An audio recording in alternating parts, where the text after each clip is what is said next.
Un saluto dalla Scuola Mosaicista del Friuli.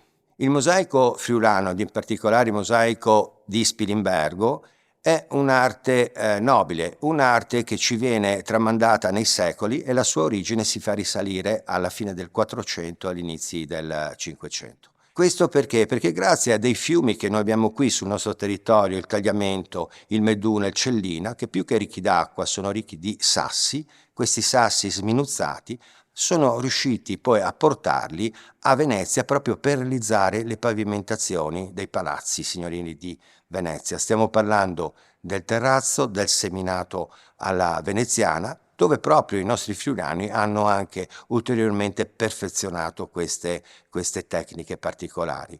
Ma già a metà del Cinquecento una famiglia friulana, la famiglia Bianchini, operava a San Marco proprio per i rifacimenti, per le conservazioni, per alcune opere anche di nuova fattura, proprio alla Basilica di San Marco e non solo. Diciamo che tutto questo flusso avanza fino alla fine del Settecento, quando la Serenissima aveva meno disponibilità proprio economiche e anche per poter dare lavoro alle nostre maestranze. Da lì, da questo momento, pochi sono rientrati nella loro patria Friuli, ma tantissimi sono andati, si sono sparpagliati in giro per il mondo.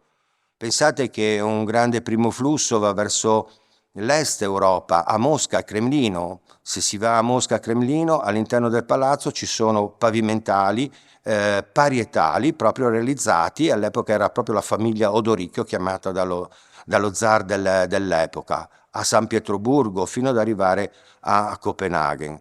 Altro grande flusso va verso gli Stati Uniti d'America o le Americhe in generale, con opere di una certa magnificenza. Pensate solo alla Biblioteca del Congresso a Washington, ma anche alla Casa Bianca a Washington e tantissime altre realizzazioni. Particolarità riguarda l'Europa, la ritrovo quasi come una rinascita proprio dell'arte musiva. Stiamo parlando soprattutto in Francia, dove tantissimi si sono recati e hanno portato questa tradizione tipicamente friulana in quel momento, e uno su tutti, Gian Domenico Facchina, che è riuscito anche a realizzare l'Opéra di Parigi, Palazzo Garnier, perfezionando una tecnica che è una tecnica rovescio su carta, è una tecnica che è una tecnica moderna del mosaico, quindi si aggiunge questa tecnica alle tecniche tradizionali, quella romana, quella bizantina, quella medievale, e oggi con lui friulano abbiamo proprio anche la parte moderna. Tutti questi che ho appena un po' descritto in giro un po' per il mondo hanno lanciato un'idea, hanno lanciato il primo seme per la costituzione, per l'istituzione di un centro di formazione. Ecco che nasce a Spilimbergo il 22 gennaio del 1922 la Scuola Mosaicisti del Friuli, proprio come primo obiettivo di dare un mestiere, di dare un'arte, di dare un saper fare spendibile proprio a livello internazionale in questo particolare settore. Già al suo debutto ci sono e sono stati individuati 3 tipi di attività, che è quella formativa, quella promozionale e quella produttiva, in particolare la formativa proprio per dare, trasmettere, insegnare questa antica conoscenza, questo antico sapere, questo mestiere, per poi diffonderlo ulteriormente proprio nel mondo. Ad oggi, pur noi mantenendo questa tradizione, la tradizione del saper fare, la tradizione specifica proprio del mosaico friulano, abbiamo cambiato perché i tempi cambiano, più che cambiato forse innovato nella fattispecie, attraverso proprio inserimenti anche della contemporaneità.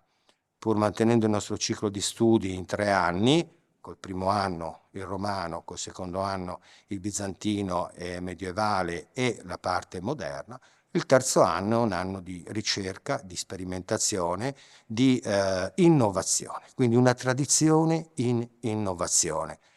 È ovvio che non basta e non è sufficiente proprio solo le attività manuali, solo le attività di laboratorio, ma sono importanti anche tutta un'altra serie di materie che qui insegniamo, come la teoria del colore, il disegno, la geometria applicata, la grafica a computer, la modellazione digitale, la storia del mosaico, la tecnologia dei materiali e oggi più che nel passato anche una comunicazione, quindi la valorizzazione anche delle opere musive. Un altro aspetto lo abbiamo attraverso proprio l'attività promozionale. Per noi significa fare conoscere questa arte, farla conoscere sempre di più e anche portarla in luoghi in cui diciamo è sconosciuta, proprio attraverso convegni, conferenze, mostre a cui generalmente ogni anno poi veniamo invitati.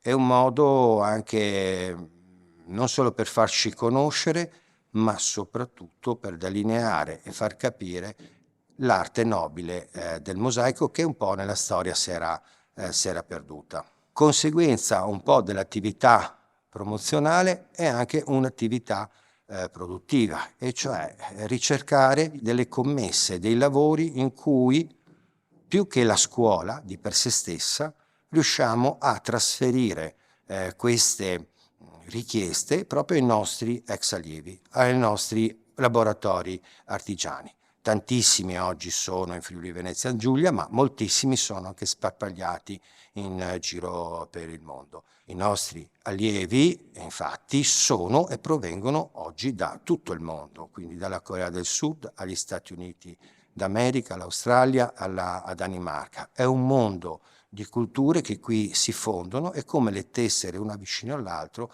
fanno un unisono.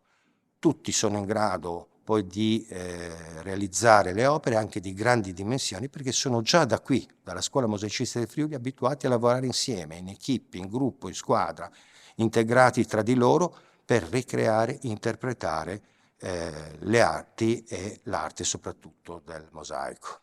La scuola già nel passato ha realizzato grandi opere, dal Foro Italico a Roma, al Santo Sepolcro a Gerusalemme, alla Seta Iridescente a New York, tanto per citarne alcune, ed un'attività che ci permette di mantenere anche l'attività nostra formativa connessa proprio al mondo del mercato.